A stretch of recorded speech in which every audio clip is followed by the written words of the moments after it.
Hello everybody. Welcome to Chetan Sharma classes the world of logics. Topic है हमारा application international trade. इस topic पे आज हमारा सेकंड वीडियो है। इस वीडियो के अंदर मैं अपना थर्ड बॉक्स कंप्लीट करूंगा, the argument for restricting trade. और अगर आप हमारा वीडियो यूट्यूब में देख रहे हैं तो डिस्क्रिप्शन में हमारे टेलीग्राम चैनल का लिंक है, आप टेलीग्राम चैनल ज्वाइन कर सकते हैं, वहाँ पर आपको सारे नोट्स मिल जाएंगे। स्टार्ट करते हैं टॉपिक को। टॉपिक है the arguments for restricting trade. Restricting trade का मतलब है कि भैया हम और कंट्री के साथ कोई भी ट्रेड नहीं करेंगे। रिस्ट्रिक्ट करेंगे मतलब ट्रेड को रोका जाएगा। The arguments for restricting trade का मतलब है अब जो लोग मना कर रहे हैं कि ट्रेड नहीं होनी चाहिए, वो क्या बातें बोल रहे हैं, किस बेसिस पे ट्रेड नहीं होनी चाहिए। The letter from the economics team start to persuade the new president of Iceland to consider allowing trade in textile। अब जो इकोनॉमिक्स टीम ने लेटर लिखा था प्रेसिडेंट को, उसमें बोला गया था कि भैया टेक्सटाइल की ट्रेड को अलाउ कर दिया जाए। She notice that domestic price is now high compare to the world price. और प्रेसिडेंट ने देखा, आइसलैंड की जो प्रेसिडेंट है उन्होंने देखा कि जो आइसलैंड में टेक्सटाइल का डोमेस्टिक प्राइस है वो ज़्यादा है और वर्ल्ड प्राइस कम है। Free trade would therefore cause the price of textile to fall and hurt domestic textile producer। और अगर फ्री ट्रेड अलाउ कर दी जाए तो आइसलैंड का प्राइस कम हो जाएगा, जिससे डोमेस्टिक टेक्सटाइल प्रोड्यूसर्स का नुकसान होगा। Before implementing the policy she asks Icelandic textile companies to comment on the economist advice. Policy को लागू करने से पहले प्रेसिडेंट साहिबा ने बोला जितने भी है आइसलैंड की टेक्सटाइल कंपनीज वो अपनी कमेंट दे इकोनॉमिक्स की एडवाइस के ऊपर। Not surprisingly the textile companies oppose free trade in textile. अब कोई हैरान होने वाली बात तो है नहीं, तो भैया टेक्सटाइल कंपनी ने फ्री ट्रेड को मना करा। They believe that government should protect domestic textile industry from foreign competition. Let's consider some of the arguments they might give to support their position and how economics team would respond. अब economist ने तो president साहिबा को बोल दिया कि भैया trade allow कर दो, तो भैया अब लोग अपोज कर रहे हैं, टेक्सटाइल कंपनीज अपोज कर रही हैं, ठीक है ना। और फिर जब उन्होंने अपोज करा, फिर इकोनॉमिक्स टीम ने उसके ऊपर क्या रिस्पॉन्ड करा, अब हम वो देखेंगे। The jobs argument. अब हम आर्गुमेंट पढ़ रहे हैं, क्या आर्गुमेंट दिया गया है कि भैया किस बेसिस पे बोला जा रहा है कि ट्रेड को रोका जाए। Opponents of free trade often argue that trade with other countries destroy domestic jobs. In our example, free trade in textile will cause the price of textile to fall, reducing quantities of textile produced in Iceland and thus reducing employment in Icelandian textile industry। हमारे example में ये बताया जा रहा है कि Iceland अपना price कम कर रही है, क्योंकि वर्ल्ड प्राइस कम था तो उन्होंने भी एक्सेप्ट कर लिया। तो जैसे ही प्राइस कम हुआ तो भैया इससे क्या होगा, सप्लाई कम हो जाएगी, मतलब प्रोड्यूसर्स अब टेक्सटाइल कम प्रोड्यूस करेंगे, जिससे टेक्सटाइल इंडस्ट्री के अंदर आइसलैंड में एम्प्लॉयमेंट कम हो जाएगा और आइसलैंड के वर्कर अपनी जॉब खो देंगे। Worker would lose their jobs. Yet free trade create job eight the same time that it destroy them. बोला जा रहा है कि फ्री ट्रेड जॉब भी क्रिएट करती है, उसी वक्त जॉब भी क्रिएट की जाती है। माना कि जॉब डिस्ट्रॉय हो रही है पर जॉब क्रिएट भी हो रही है। When Icelandian buy textile from other countries, those countries obtain resources to buy other goods from Iceland। कह रहा है जब आइसलैंड अदर कंट्रीज से कोई चीज़ खरीदेगा तो उन कंट्रीज अदर कंट्रीज को कुछ रिसोर्सेज मिलेंगे, तो वो भी आइसलैंड से कुछ सामान खरीदेंगे। Icelandian worker would move from textile industry to those industry in which Iceland has comparative advantage। अब आइसलैंड के वर्कर टेक्सटाइल इंडस्ट्री को छोड़ के उस इंडस्ट्री में चले जाएंगे जहाँ पे आइसलैंड के पास कंपैरेटिव एडवांटेज है। The transition may impose hardship on some workers in the short run, but it allow Icelandic as a whole to enjoy higher standard of living. कह रहे थोड़े टाइम के लिए वर्कर को हार्डशिप मतलब कुछ दिक्कत ज़रूर आएगी, लेकिन लॉन्ग रन में higher standard of living enjoy करेगा Iceland. Opponents of free trade are often skeptical that trade creates job. और जो ट्रेड के अपोनेंट्स है, ट्रेड को रिस्ट्रिक्ट कर रहे हैं, वो स्पेक्टिकल है, हैरान है क्या कि ट्रेड जॉब भी क्रिएट करती है। They might respond that everything can be produced more cheaply abroad। अब अपोनेंट्स कह रहे हैं ऐसे तो वर्ल्ड मार्केट के अंदर, अब्रॉड के अंदर हर चीज़ सस्ते दामों में बन जाएगी। Under free trade they might argue Icelandic could not be profitably employed in any industry. कह रहा है फ्री ट्रेड होगी तो आइसलैंड तो कहीं भी काम प्रॉफिटेबल नहीं कर पाएगा, किसी भी सेक्टर में, किसी भी इंडस्ट्री में आइसलैंड तो काम नहीं कर पाएगा।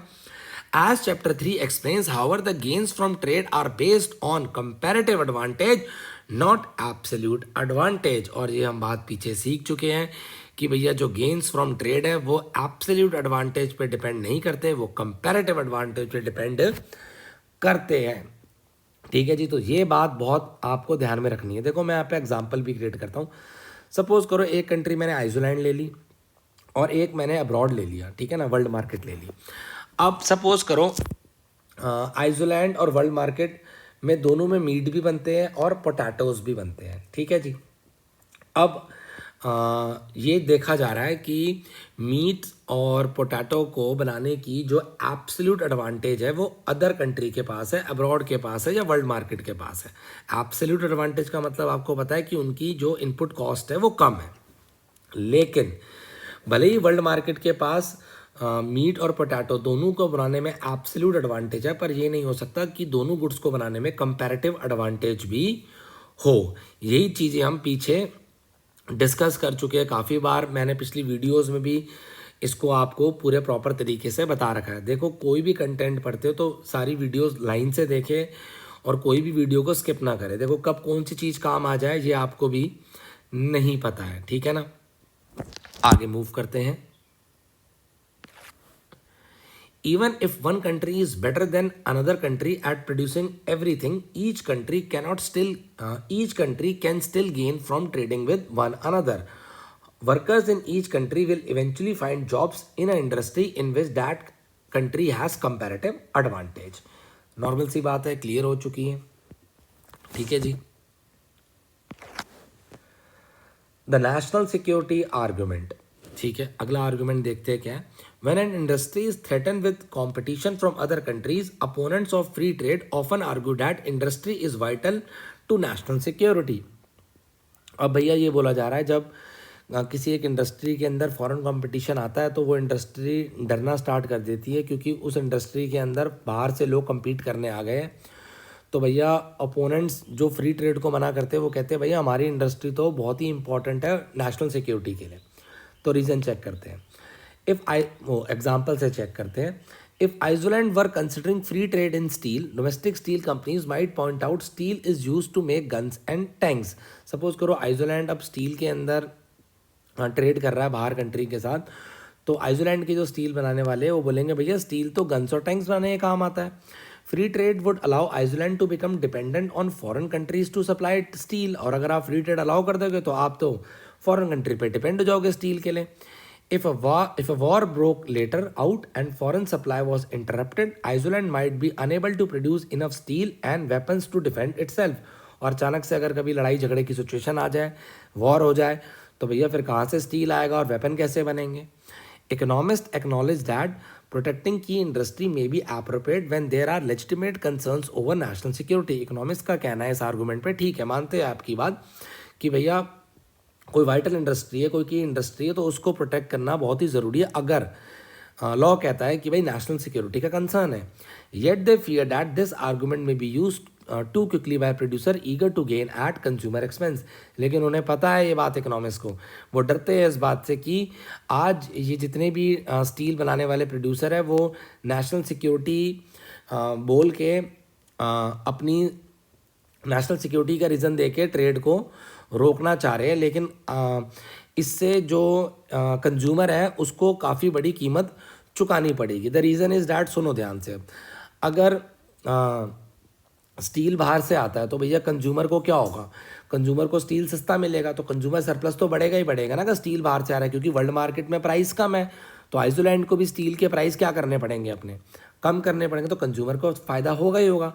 तो ये बोला जा रहा है, इकोनॉमिस्ट डरते हैं कि जो ये आर्गूमेंट दे रहे हैं नेशनल सिक्योरिटी के बेसिस में आप स्टील बाहर से मत मंगाओ, जो आइसलैंड के प्रोड्यूसर बोल रहे हैं कि नेशनल सिक्योरिटी को ध्यान रखो, स्टील बाहर से मत मंगाओ, इससे क्या होगा, वो फ़ायदा उठाना चाहते हैं कंज्यूमर के एक्सपेंस पे। कंज्यूमर के एक्सपेंस इसलिए बोला जा रहा है क्योंकि अगर बाहर से चीज़ आ रही तो कंज्यूमर को सस्ता पड़ रहा है, कंज्यूमर सरप्लस बढ़ेगा, क्योंकि बाहर सस्ती है और यहाँ भी सस्ता मिलेगा तो कंज्यूमर सरप्लस बढ़ता हुआ नज़र आएगा। और अगर वो नेशनल सिक्योरिटी का आर्गुमेंट देते हैं और बाहर से चीज़ नहीं आती है तो कंज्यूमर का नुकसान हो जाएगा, फिर कंज्यूमर सरप्लस कम हो जाएगा, ये बोला जा रहा है। क्योंकि अगर ट्रेड नहीं होती है तो कंज्यूमर का जो सरप्लस है वो कम हो जाता है, आपको पता ही है, वो हम पीछे डायग्राम से देख ही चुके हैं। One should be very for national security argument when it is made by representative industry rather than the when it is made by representatives of industry rather than defence establishment. कह रहा है भैया national security argument को consider करना चाहिए अगर वो defence वाले बोले, लेकिन अगर स्टील बनाने वाले इंडस्ट्री के लोग बोल रहे हैं तो कंसिडर नहीं करा जाएगा। Companies have an incentive to exaggerate their role in national defence to obtain protection from foreign competition. और कंपनी के पास एक रीज़न मिल चुका है बड़ा चढ़ा के बात बोलने का कि नेशनल सिक्योरिटी का इशू है, क्योंकि वो फॉरेन कंपटीशन से बचना चाहती है। A nation's general may see things very differently. Indeed, when the military is a consumer of industry output, it would benefit from imports. तो भैया नेशन जनरल चीज़ों को अलग तरीके से देखते हैं।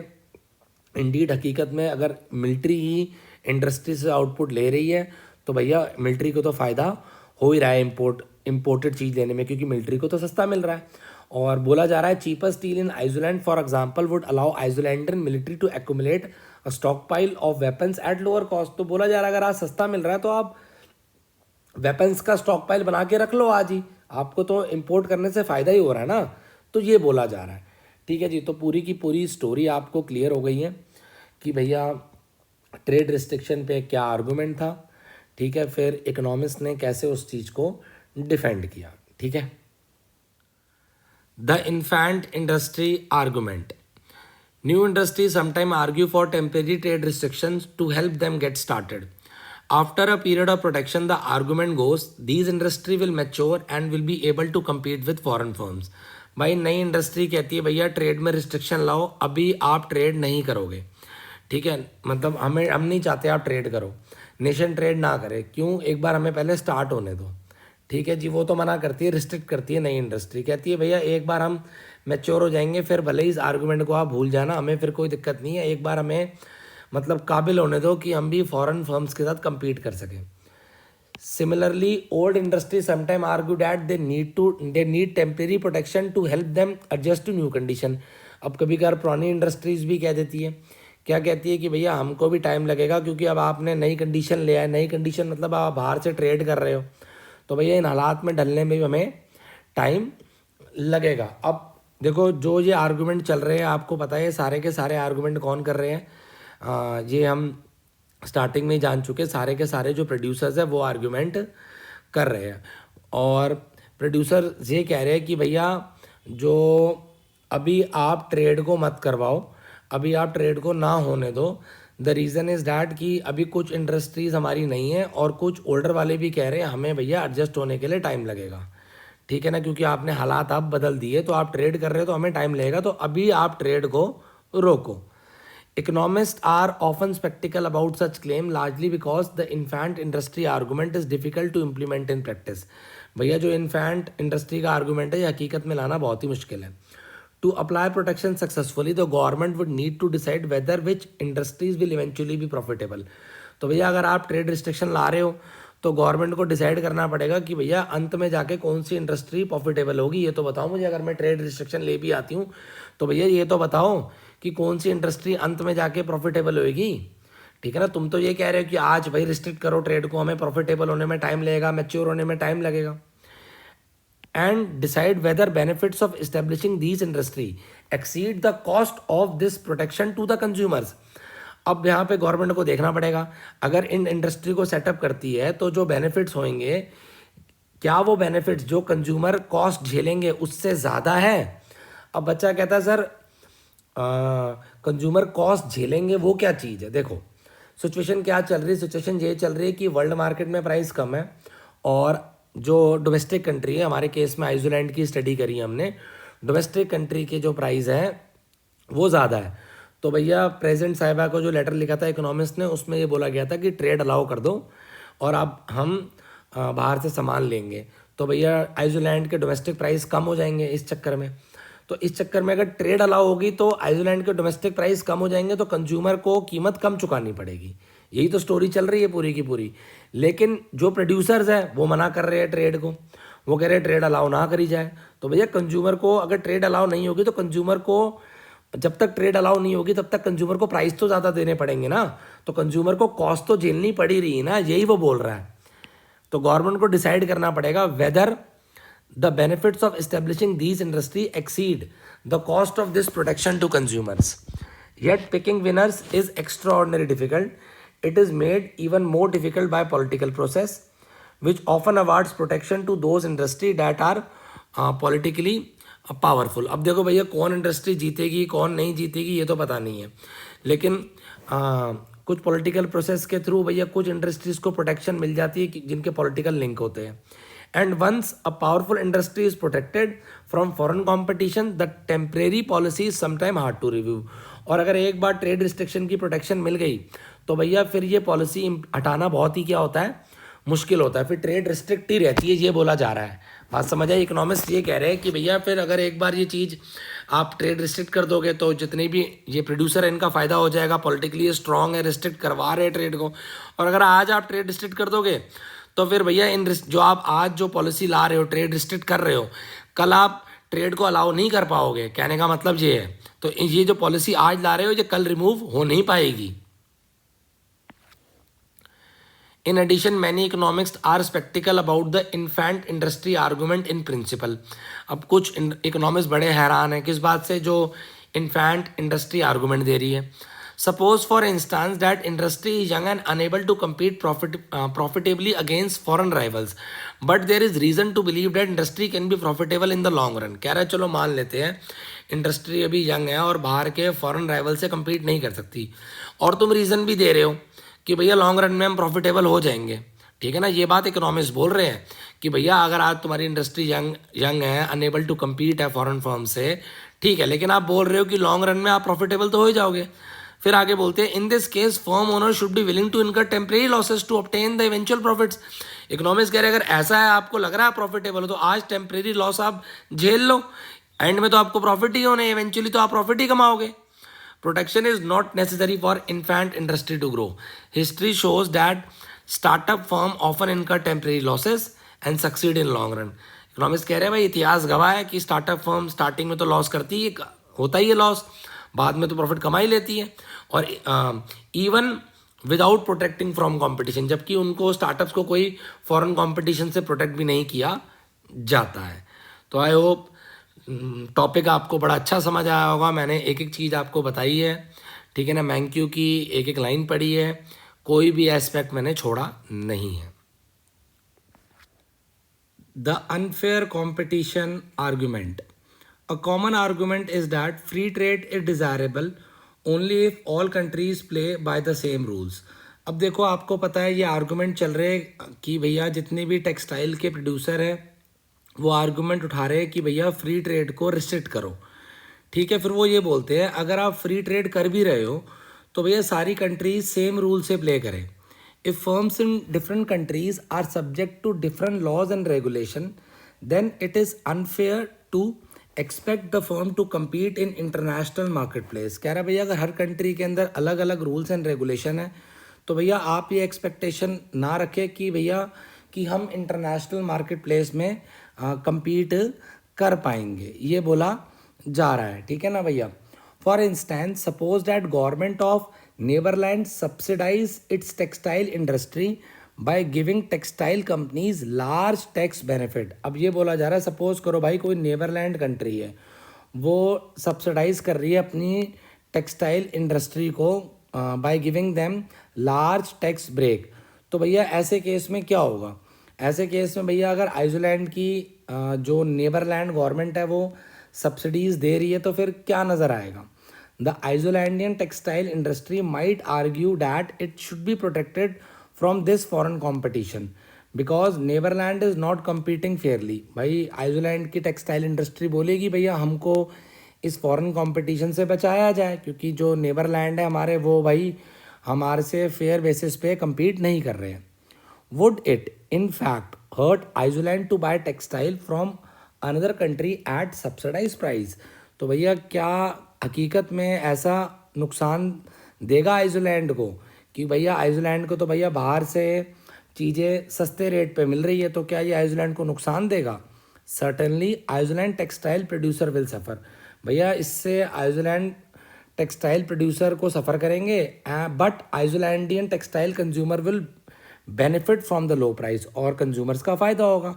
ये तो वही केस हो गया जो हम पढ़ रहे हैं, है ना भैया? यहाँ बोला भी गया है, जो हमने केस पढ़ लिया है पीछे, तो वही केस हो गया कि भैया आइसलैंड जब क्या बोलते हैं, इस केस में यही तो पीछे हमने पढ़ा था कि वर्ल्ड प्राइस अगर कम है और आइसलैंड के अपने प्राइस ज़्यादा है, तो भैया फिर वर्ल्ड प्राइस एक्सेप्ट करना पड़ेगा आइसलैंड को, तो फिर प्रोड्यूसर्स का नुकसान होगा और कंज्यूमर्स का फ़ायदा होगा। तो कह रहा है the case for free trade is the same as before, the gains of consumers from buying at low price would exceed the losses of the producers. Neverland subsidy to its textile industry may be a bad policy, but it is the taxpayers of Neverland who bear the burden। ठीक है भैया, अगर Netherland subsidy दे रही है textile पे, ठीक है, माना एक बैड पॉलिसी है, तो भैया नेदरलैंड के जो टैक्स पेयर हैं उन्हीं का नुकसान हो रहा है। Iceland can benefit from the opportunity to buy textile at a subsidize price. Iceland को तो बेनिफिट ही हो रहा है भैया, सस्ते रेट पे चीज़ मिल रही है। Rather than objecting to foreign subsidies, perhaps Iceland should send Neverland a thank you note। कह रहा है भैया ऑब्जेक्ट मत करो इस सब्सिडीज़ के लिए, अगर फॉरेन कंट्री उनको उनके प्रोड्यूसर्स को सब्सिडीज़ भी दे रही है, उनके टेक्सटाइल प्रोड्यूसर्स को, तो क्या हुआ? उल्टा भैया हमें तो भैया नेदरलैंड को भैया थैंक यू बोलना चाहिए। यहाँ पे टॉपिक है अब the protection as a bargaining chip argument. Another argument for trade restrictions concern the strategy of bargaining. Many policymakers claim to support free trade, but at the same time argue that trade restrictions can be useful when we bargain with our trading partners। कह रहा भैया कुछ policy maker support करते हैं free trade को, लेकिन साथ में वो ये भी बोलते हैं कि ट्रेड रिस्ट्रिक्शन बेनिफिशियल भी हो सकती है जब हम अपने ट्रेडिंग पार्टनर्स के साथ बार्गेन करें। They claim that the threat of trade restriction can help remove a trade restriction already imposed by a foreign government। अब ये वाली लाइन मैं आपको इस एग्जाम्पल से सिखाता हूँ। For example, Iceland may threaten to impose a tariff on textile unless Netherland remove its tariff on wheat. अब सब केस ये चल रहा है कि आइसलैंड नेदरलैंड से टेक्सटाइल मंगवाता है और आइसलैंड नेदरलैंड को वीट देता है, ठीक है ना, ये एग्जाम्पल चल रहा है। तो आइसलैंड डरा रहा है, धमकी दे रहा है कि भैया जो आपके यहाँ से टेक्सटाइल मेरे यहाँ आ रहा है, मैं उस पर टैरिफ लगा दूंगा जब तक नहीं आप हमारे यहाँ से जो आपके यहाँ पे, मतलब आइसलैंड से जो नेदरलैंड पे वीट जा रहा है उस पर टैरिफ नहीं हटाते हो। ठीक है जी।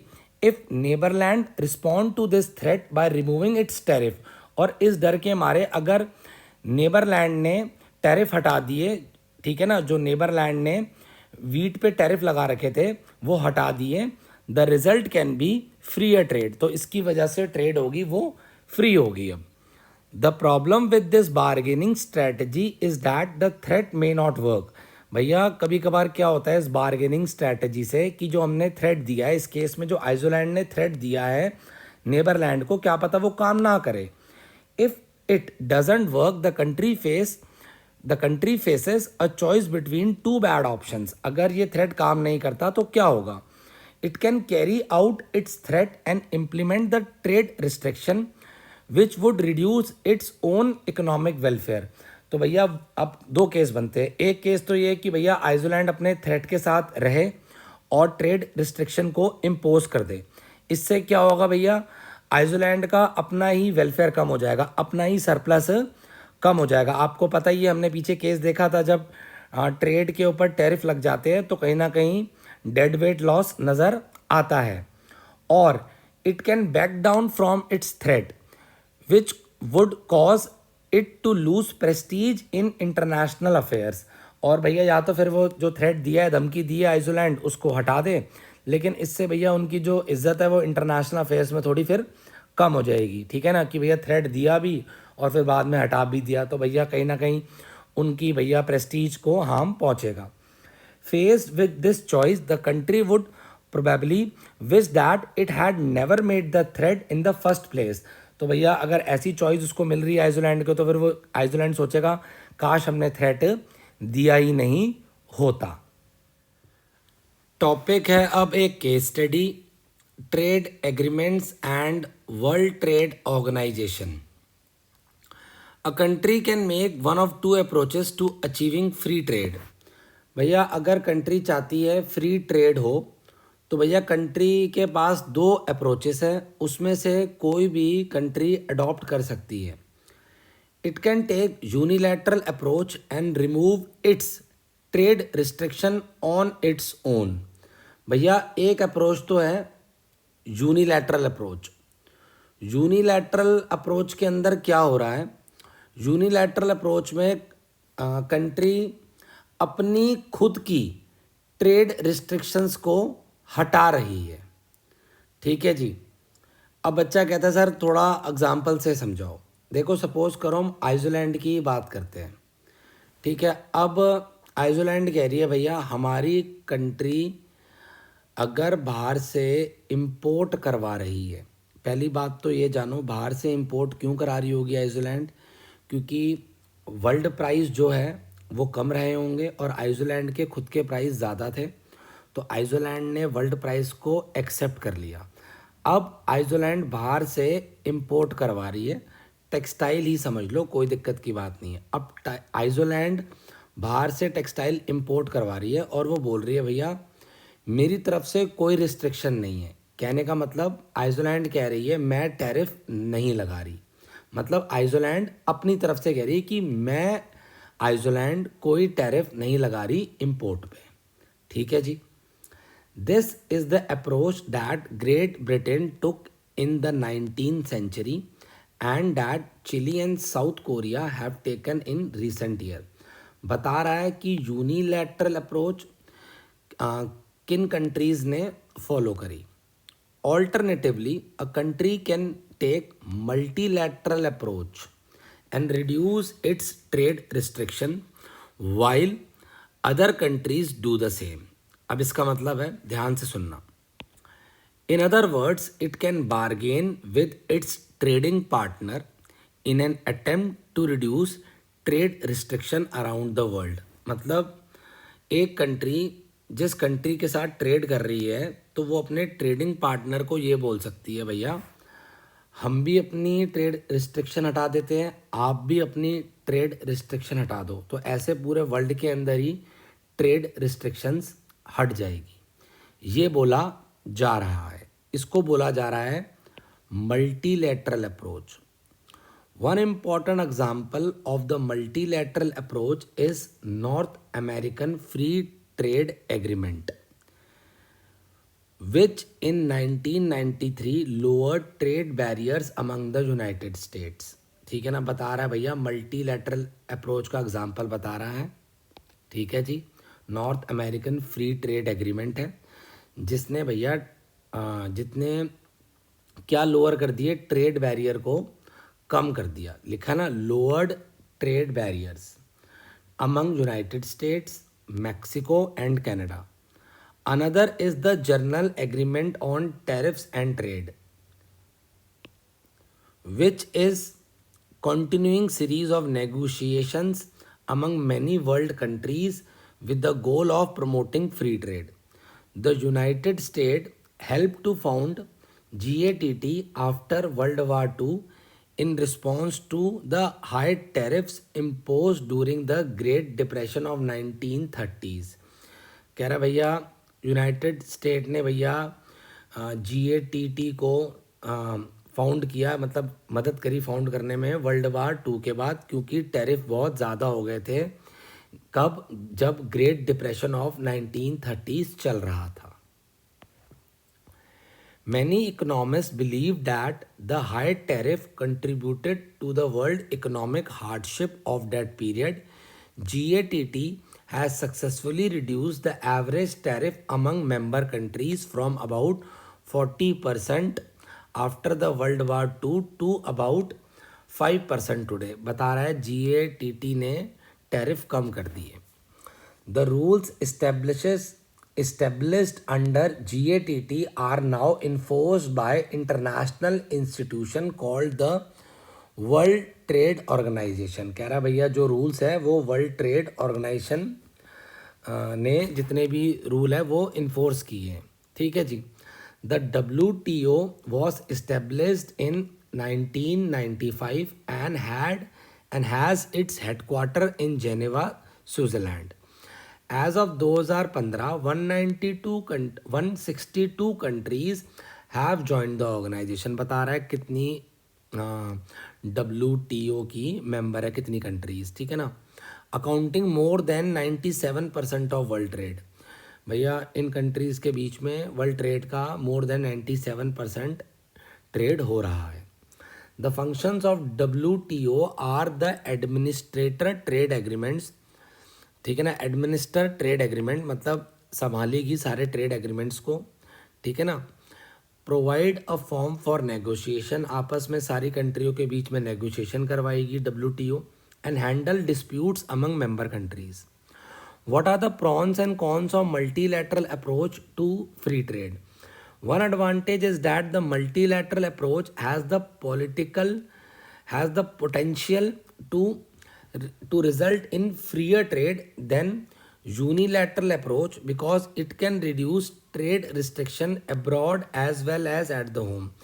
कह रहा भैया जो हमारी मल्टीलैटरल अप्रोच है उसके पास एक पोटेंशियल है। क्या पोटेंशियल है कि वो फ्री ट्रेड को प्रमोट करता है। ठीक है ना। इतना यूनिलैटरल अप्रोच प्रमोट नहीं करती फ्री ट्रेड को। ठीक है जी। क्यों? क्योंकि मल्टीलैटरल अप्रोच के अंदर क्या हो रहा है, ट्रेड रिस्ट्रिक्शन अब्रॉड में भी हट रही है और कंट्री खुद भी ट्रेड रिस्ट्रिक्शंस को हटा रही है। इफ़ इंटरनेशनल निगोशिएशन फेल, लेकिन एक बात बोली जा रही है, अगर जो WTO का काम है ना निगोशिएशंस में हेल्प करना, ठीक है ना, लेकिन अगर ये निगोशिएशन मल्टीलैटरल ट्रेड में फेल हो जाती है तो however the result could be more restricted trade than under unilateral approach. कह रहा है अगर यहाँ निगोशिएशन फेल हो जाती है तो भैया निगोशिएशन मतलब दोनों कंट्री जो आपस में ट्रेड कर रही है वो उनके बीच की निगोशिएशन उनकी बात नहीं बन पाती तो क्या करेगी, दोनों कंट्री टैरिफ लगा देगी। तो जब दोनों ही कंट्री टैरिफ लगा देगी तो ट्रेड तो रिस्ट्रिक्ट हो ही जाएगी। तो कह रहा है उस केस में ज़्यादा ट्रेड रिस्ट्रिक्ट हो जाएगी as compare to unilateral approach से, क्योंकि यूनिलैटरल अप्रोच में भी ट्रेड रिस्ट्रिक्ट हो रही है। क्यों? क्योंकि एक कंट्री हटा रही है रिस्ट्रिक्शन पर, दूसरी नहीं हटा रही। लेकिन मल्टीलैटरल में अगर नेगोशिएशन नहीं हुई तो दोनों कंट्री ही ट्रेड रिस्ट्रिक्शंस को लगा देगी, मतलब टैरिफ को इम्पोज कर देगी। आराम आराम से समझो राइटर जो समझाना चाह रहा है। In addition, the multilateral approach may have a political advantage. In most markets, producers are fewer and better organized than consumer and thus wield greater political influence। अब देखो जो एग्जाम्पल यहाँ क्रिएट हो रहा है वो ये क्रिएट हो रहा है कि जो अब यहाँ से जो एग्जाम्पल चलेगा, पहले मैं स्टोरी बता देता हूँ। एग्जाम्पल की स्टोरी करने से पहले देखो आपको पता होना चाहिए पूरा का पूरा चैप्टर, तभी ये एग्जाम्पल समझ आएगा। देखो सिचुएशन ये है, सपोज करो आइसोलैंड जो है हमारा पहले तो कोई ट्रेड नहीं करता है। ठीक है। फिर सिचुएशन क्या चली, ट्रेड अलाउ हो गई और अलाउ होने के बाद पता लगा कि जो वर्ल्ड प्राइस है वो कम है और आइसोलैंड के अपने खुद के प्राइस ज़्यादा है। तो फिर आइसोलैंड को वर्ल्ड प्राइस एक्सेप्ट करने पड़े और प्राइस सेट हो गए। ठीक है जी। और थर्ड सिचुएशन ये है कि जब आइसोलैंड ने अपने प्राइस कम कर लिए तो जितने भी प्रोड्यूसर्स थे वो नाराज़ है इस बात से क्योंकि उनका सरप्लस कम हो जाता है। उसके बाद वो बोल रहे हैं भैया टैरिफ को लगा दो। ठीक है। अब वो बोल रहे हैं टैरिफ को लगा दो। पूरी स्टोरी क्लियर होनी चाहिए। क्या 3 सिनारियो यहाँ पे मैं कंपेयर कर रहा हूँ। ठीक है। डायग्राम से देखते हैं। ये डायग्राम है, ये इक्विलिब्रियम है जब आइसोलैंड कोई भी ट्रेड नहीं कर रही है। ठीक है। तो क्या प्राइस है उस समय क्या इक्विलिब्रियम क्वांटिटी है उस समय, और क्या कंज्यूमर सरप्लस है, और क्या प्रोड्यूसर सरप्लस है, ये आपको पता है। अब सेकंड सिचुएशन, आइसोलैंड ट्रेड कर रही है और वर्ल्ड प्राइस कम थे तो उन्होंने भी अपने प्राइस कम कर लिए हैं, मतलब इस केस में आइसोलैंड इंपोर्टर होगी। तो इस समय प्राइस ये है, और क्या कंज्यूमर सरप्लस है और क्या प्रोड्यूसर सरप्लस है, ये पता होना चाहिए। थर्ड सिनारियो ये है, आइसोलैंड के ऊपर टैरिफ लग चुके हैं, आइसोलैंड मतलब टैरिफ लगा रही है, टैरिफ लगने से डोमेस्टिक गुड हो चाहे इंपोर्टेड गुड हो उनका प्राइस बढ़ गया है, तो प्राइस ये आ गए हैं। तो प्राइस विद टैरिफ पे क्या कंज्यूमर सरप्लस है और क्या प्रोड्यूसर सरप्लस है, आपको ये पता होना चाहिए। अब रीड करूँगा तभी कंसेप्ट का मज़ा आएगा। देखो, मैं कोई भी चीज़ आपको ना हवाबाजी में नहीं सिखाना चाहता हूँ, इतना कुछ मेहनत करी है आपने, पूरा वीडियो देखा है तो ढंग से समझो ना सारी चीज़ें, कंसेप्ट तो दिमाग में रखने ही पड़ेंगे आपको। अब स्टार्ट करते हैं यहाँ से। Reducing the Icelandic tariffs on textile for example may be politically difficult if considered by itself. देखो यहाँ क्या बोला जा रहा है, अगर आइसोलैंड अपने टैरिफ को कम करती है तो भैया आइसोलैंड कह रही है कि मैं अगर बाहर से कोई टेक्सटाइल ले रही हूँ तो मैं उस पर अगर कम करती हूँ टैरिफ को, मे be politically difficult if considered by itself, मतलब ये चीज़ करना बहुत ही मुश्किल है, पॉलिटिकली बहुत ही डिफ़िकल्ट है अगर आइसोलैंड ये खुद के लिए कोई चीज़ ला रही है। इससे अब आगे क्या नज़र आता है, the textile companies would oppose free trade. Textile company तो बोलेगी भैया कोई फ्री ट्रेड नहीं होनी चाहिए, ठीक है ना। जितने भी टेक्सटाइल बनाने वाले कौन है, प्रोड्यूसर है, क्योंकि फ्री ट्रेड से क्या होता है, जो कि डायग्राम के अंदर हमारा ये है, ये प्राइस विदाउट टैरिफ। अभी क्योंकि फ्री ट्रेड हो रही है तो प्राइस विदाउट टैरिफ वाली सिचुएशन देख रहे हैं, तो इस सिचुएशन में क्या हुआ, प्रोड्यूसर का सरप्लस तो कम हो जाता है और कंज्यूमर का सरप्लस बढ़ जाता है, और gains of consumer are more than losses of producer. लेकिन प्रोड्यूसर कह रहे हैं ये सिचुएशन में, जब ये सिचुएशन है आप फ्री ट्रेड कर रहे हो, अभी टैरिफ इन्वॉल्व नहीं है, आप फ्री ट्रेड कर रहे हो, हम इसके खिलाफ हैं, हम नहीं चाहते आप फ्री ट्रेड करो, ठीक है जी। The textile companies would oppose free trade and buyers of textile who would benefit are so numerous that organizing their support would be difficult। कह रहा है भैया फ्री ट्रेड से बायर का तो बहुत फ़ायदा हो रहा है, पर भैया जो इतने सारे बायर का फ़ायदा हो रहा है पर इनको हम ऑर्गेनाइज नहीं कर सकते हैं, ठीक है ना, उनके सपोर्ट तब भी नहीं आता, बायर का जब भी फ़ायदा हो रहा है पर उनका सपोर्ट नहीं आता है। Yes, suppose that Netherland promises to reduce its tariff on wheat at the same time that Iceland reduces its tariff on textile. अब सिचुएशन को समझो, अब यही सिचुएशन अगर उसी वक्त नेदरलैंड सपोज करो आइसोलैंड से वीट लेता है और नेदरलैंड कहता है कि भाई हम भी अपने वीट में से क्या करेंगे, जो आपका वीट हमारे यहाँ आता है उसमें हम भी टैरिफ को हटा देंगे, ऐसा नेदरलैंड कहता है। तो ऐसा करने से क्या होगा, ऐसा करने से आइसोलैंड के जितने भी वीट वाले प्रोड्यूसर्स हैं भैया वो खुश हो जाएंगे, उनका वीट तो बाहर जा रहा है, उनको तो फ़ायदा ही हो रहा है भैया, आइसोलैंड के वीट वाले प्रोड्यूसर्स तो तैयार हो जाएंगे। और यहीं अगर मैं दूसरी सिचुएशन को देखूं, जब आइसोलैंड क्या बोलते हैं बाहर से टेक्सटाइल इंपोर्ट कर रहा है तो इससे क्या हो रहा है, कंज्यूमर सरप्लस तो टेक्सटाइल कंज्यूमर्स का बढ़ रहा है, लेकिन प्रोड्यूसर सरप्लस जितने भी टेक्सटाइल प्रोड्यूसर्स हैं उनका कम हो रहा है, तो वो दंगे करना स्टार्ट कर देते हैं। और वहीं अगर दंगे कौन करना स्टार्ट करता है, जो प्रोड्यूसर है टेक्सटाइल बनाने वाले आइसोलैंड के अंदर। और वहीं अगर क्या बोलते हैं नेदरलैंड अपने टैरिफ हटा देता है वीट से, जो कि आइसोलैंड से जाते हैं वीट नेदरलैंड में, तो इससे क्या होगा, जो आइसोलैंड के वीट बनाने वाले फार्मर है भैया वो खुश हो जाएंगे, है ना भैया। तो क्या होगा, अब ध्यान से स्टोरी सुनो। In this case, the Isoland wheat farmers who are also politically powerful would back the agreement। तो भैया फिर आइसोलैंड के जो वीट फार्मर उनका फ़ायदा हो रहा था, जब आइसोलैंड अपने वीट नेदरलैंड में भेज रहा था तो आइसोलैंड के वीट फार्मर्स का फ़ायदा हो रहा था, वो तो बोलेंगे भैया आप एक काम करो, एग्रीमेंट को फिर से लागू करो, मतलब मल्टीलैटरल जो आपका अप्रोच चल रही है आप उसको इम्प्लीमेंट करो, ये बोला जाएगा। तो जो दंगे टेक्सटाइल वाले प्रोड्यूसर मचा रहे थे कि ऐसा नहीं होना चाहिए, वो दंगे कहीं ना कहीं सेट ऑफ होते हुए आपको नज़र आएंगे। और कौन करेगा वो दंगों को सेट ऑफ? जो आइसलैंड के वीट वाले प्रोड्यूसर्स हैं। इसलिए बोल रहा है, thus the multilateral approach to free trade can sometime win political support when a unilateral approach can not. ठीक है ना, तो मल्टीलैटरल अप्रोच को क्या मिल जाता है? पॉलिटिकल सपोर्ट मिल जाता है, जो कि यूनिलैटरल अप्रोच को नहीं मिलता है। बात समझ आ गई है? I hope concept is clear, सारी कंसेप्ट समझ आ गए होंगे। अच्छा, एक बच्चा सवाल और पूछता है कि यूनिलैटरल अप्रोच के अंदर पॉलिटिकल सपोर्ट क्यों नहीं मिल रहा है?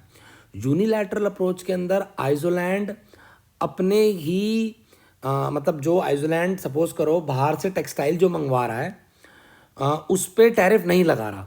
ठीक है, टैरिफ नहीं लगा रहा उस पर, तो प्राइस कम हो जाएंगे। ठीक है ना, ट्रेड हो रही है विदाउट टैरिफ, तो जो नो ट्रेड वाले प्राइस से उससे तो प्राइस कम ही हो जाएंगे, तो प्रोड्यूसर का तो नुकसान हो ही रहा है। ठीक है, तो इस केस के अंदर क्या हो रहा है? जितने भी प्रोड्यूसर है वो दंगे कर रहे हैं, पॉलिटिकल पावर बना रहे हैं कि भैया टैरिफ को इम्पोज करा जाए। ठीक है ना, क्योंकि नेदरलैंड में तो कोई जो है टैरिफ हट नहीं रहे, तो आइसलैंड से इस केस के अंदर कोई वीट वाले प्रोड्यूसर्स तो आ नहीं पाएंगे जो अपना प्रेशर बनाएंगे कि ट्रेड को अलाउ करो, मल्टीलैटरल ट्रेड को अलाउ करो। तो यूनिलैटरल अप्रोच के अंदर पॉलिटिकल सपोर्ट नहीं मिल पा रहा है, ये डिस्कस किया जा रहा है। ये बात भी आपको पता होनी चाहिए। कंक्लूजन की तरफ देखते हैं अब। Economist and the public often disagree about free trade. कहता है भैया इकोनॉमिस्ट और पब्लिक का जो फ्री ट्रेड को लेके ओपिनियन है वो अलग अलग है।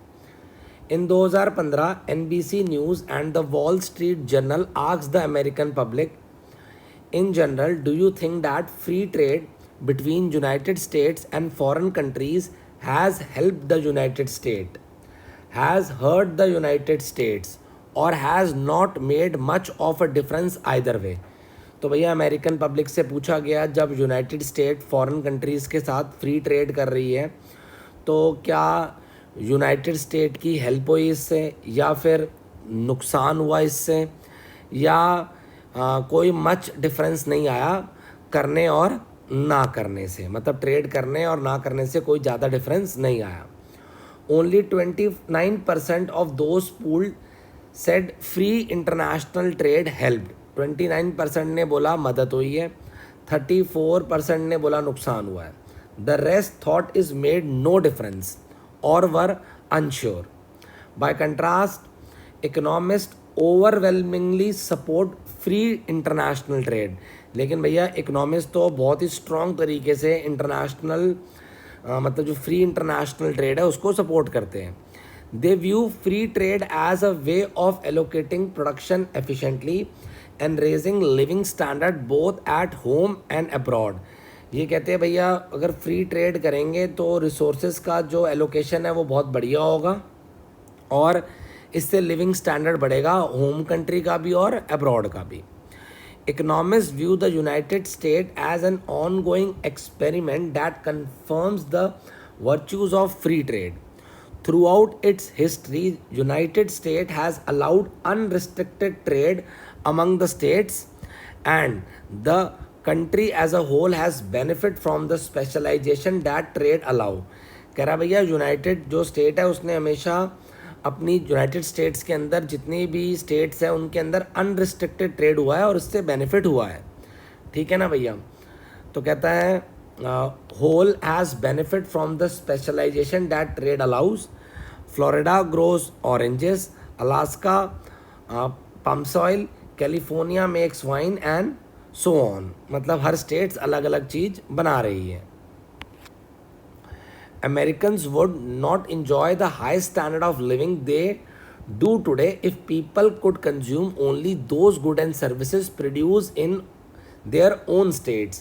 The world would similarly benefit from free trade among the countries. कह रहा भैया जो अमेरिकन्स हैं उनका ट्रेड करने से फ़ायदा हुआ है, बढ़िया बढ़िया गुड्स एंड सर्विसेज उनको मिले हैं ट्रेड करने की वजह से। To better understand economist view of trade let's continue our parable. कहता है भैया अब इकोनॉमिस्ट व्यू चेक करना है तो अपनी स्टोरी को कंटिन्यू करते हैं। Suppose that the president of Iceland after reading the latest poll result ignore the advice of her economics team and decide not to allow free trade in textile। अब भाई जो आइसलैंड के president ने बोल दिया, economist की राय को consider नहीं करा और बोल दिया कि फ्री ट्रेड नहीं होगी। The country remains in the equilibrium without international trade. भैया हम इक्विलिब्रियम में होंगे और कोई इंटरनेशनल ट्रेड नहीं होगी। Then one day some Icelandic inventor discover a new way to make textile at a very low cost।